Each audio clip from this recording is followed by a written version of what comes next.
Chers amis, bonjour. Nous sommes le vendredi 19 janvier 2024. Il est 10h30. L'actualité arménienne dans son ensemble en quelques références. Yerevan salue la décision du Sénat français, donc, qui a adopté une résolution condamnant l'Azerbaïdjan et justement demandant donc, le retour des réfugiés arméniens de l'Artsakh sur leur terre d'origine, et puis aussi sur l'intégrité territoriale de l'Arménie. Donc le Sénat a voté à une écrasante majorité un texte donc important.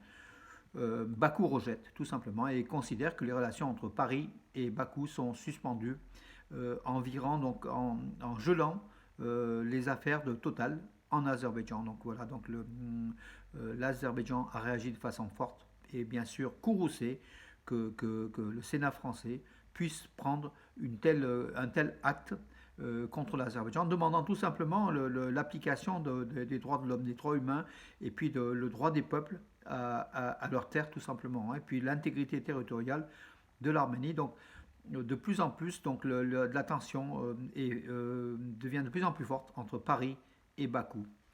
Et on sait donc l'expulsion des diplomates, hein, donc, des deux côtés, et aussi l'arrestation d'un homme d'affaires français en Azerbaïdjan sous des accusations d'espionnage, des accusations, comment dire, créées de toutes pièces par Aliyev, hein. Donc l'information importante, donc surtout donc la Russie, avec Lavrov, le ministre des Affaires étrangères, qui est en partie d'origine arménienne, comme vous le savez, hein. Donc le ministre russe des Affaires étrangères, Lavrov, a déclaré que l'Arménie, comme l'Arménie, il n'y a aucune mention du corridor de la Chine. C'est-à-dire qu'en fait, dans les accords du 9 novembre 2020, la Russie a déclaré qu'il n'y avait aucune mention du corridor de la Chine. Par contre, Lavrov a un peu ridiculisé Pachinian en disant mais pourquoi il parle du corridor du Zangezur, pardon, le corridor de Zangezur.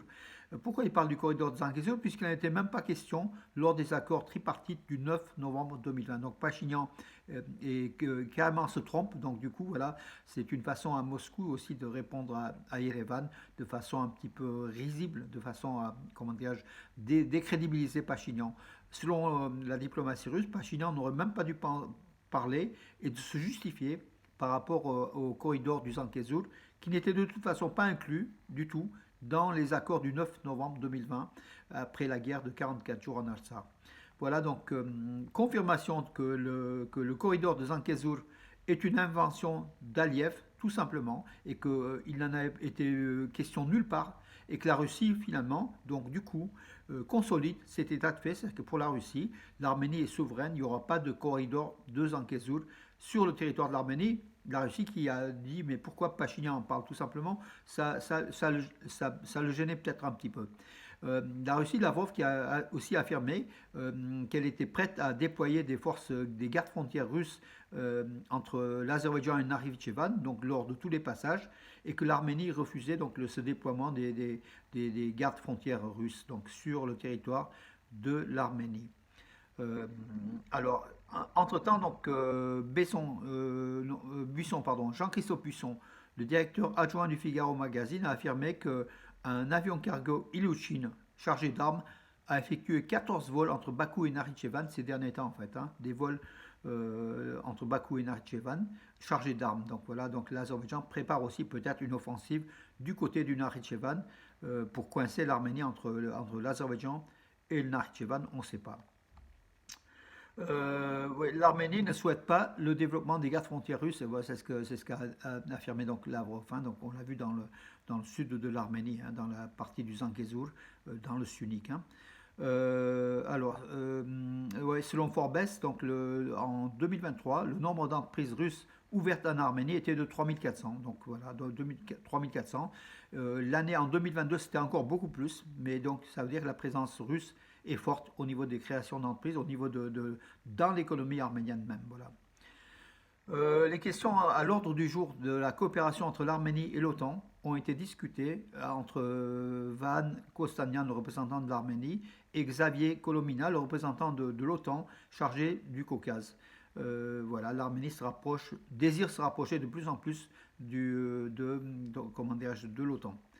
Entre-temps, Arman Tatoyan, qui était le chargé des droits humains en Arménie, donc l'ex-chargé des droits humains en Arménie, quelqu'un qui, avec la fondation Tatoyan, réalise des enquêtes, des cartes, beaucoup d'éléments d'information, il affirme que l'Azerbaïdjan ne passera pas par le corridor, par le carrefour de la paix. Donc la proposition de l'Arménie du carrefour de la paix, donc les axes de transport à travers l'Arménie, l'Azerbaïdjan ne choisira pas cela.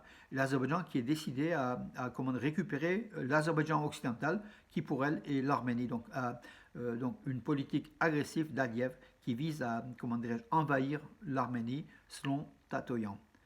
9 entreprises arméniennes participent à l'exposition Convergence India 2024 dans la capitale de l'Inde. Voilà, donc des entreprises de haute technologie. L'Arménie a des entreprises de pointe, comme vous le savez, et cette exposition permettra à ces entreprises d'avoir des marchés, des débouchés, de nouveaux débouchés. Voilà mes amis pour aujourd'hui. Encore une ou deux infos, je pense. Oui, le président arménien Vakhen Khatchaturian hier à Davos a rencontré, discuté, mais quelques secondes, quelques minutes avec son homologue français Emmanuel Macron, bien sûr de la situation en Arménie et nombreuses autres questions rapidement. Le maire d'Erevan, donc Avignon, a affirmé que Yerevan aura la station de métro Achapniak, donc la 11e station de métro, dans 4 ans. Aram Razarian est nommé gouverneur de la région de l'Olive. Donc le président avait été limogé par Pachinian quand il avait effectué une tournée dans la région de Davouch et du Lori. Il avait estimé que beaucoup d'établissements scolaires sportifs n'étaient pas aux normes malgré les financements du gouvernement arménien.